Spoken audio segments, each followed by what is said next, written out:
ও জ্যোতির বাপ, এত গরম কে রে? কি হয়েছে কও?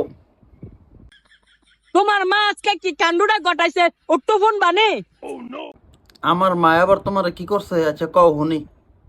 সকালে লুড়ি বানাইছি, আলু ভাজি করছি, পরে ডাক্তার না কইছি গো আম্মা আলু ভাজি দিয়ে একটা পিঠা খান ভাল লাগবো শালটা।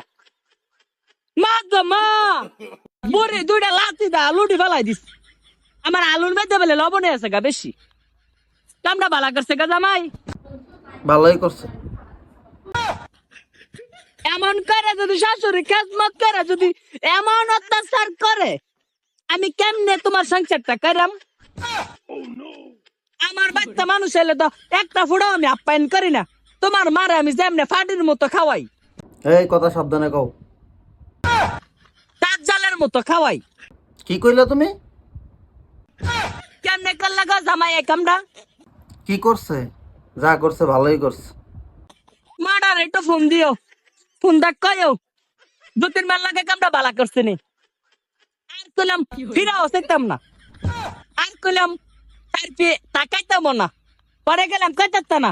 দু তিন মাস শাশুড়ি খেজমত করে না, কথাটা জানাইয়া দিলাম। তোর পাগলের গোষ্ঠী, ফোন রাখ।